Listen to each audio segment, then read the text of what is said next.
we also remember and celebrate the journalism that Walter practiced. A standard of honesty and integrity and responsibility to which so many of you have committed your careers. It's a standard that's a little bit harder to find today. We know that this is a difficult time for journalism. Even as appetites for news and information grow, newsrooms are closing. Despite the big stories of our era, serious journalists find themselves all too often without a beat. Just as the news cycle has shrunk, so has the bottom line.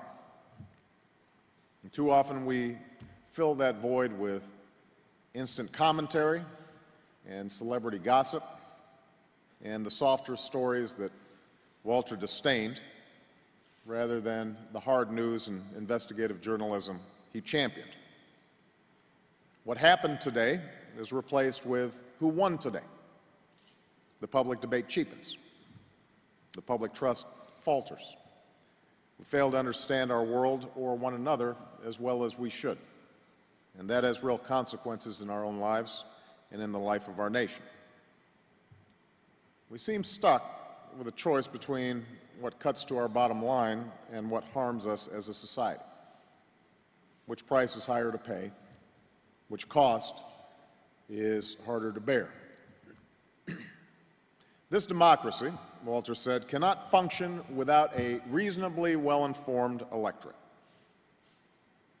That's why the honest, objective, meticulous reporting that so many of you pursue with the same zeal that Walter did is so vital to our democracy and our society. Our future depends on it. And Walter was no naive idealist. He understood the challenges and the pressures and the temptations facing journalism in this new era.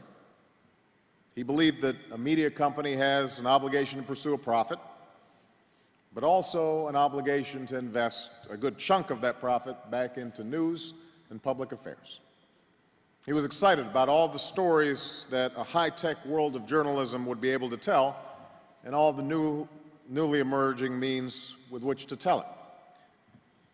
Naturally, we find ourselves wondering how he would have covered the monumental stories of our time.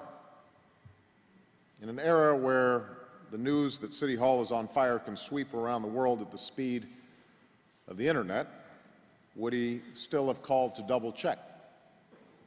Would he have been able to cut through the murky noise of the blogs and the tweets and the sound bites to shine the bright light on substance? Could he still offer the perspective that we value? Would he have been able to remain a singular figure in an age of dwindling attention spans and omnipresent media? And somehow we know that the answer is yes. The simple values Walter Cronkite set out in pursuit of, to seek the truth, to keep us honest, to explore our world the best he could, they are as vital today as they ever were. Our American story continues. It needs to be told.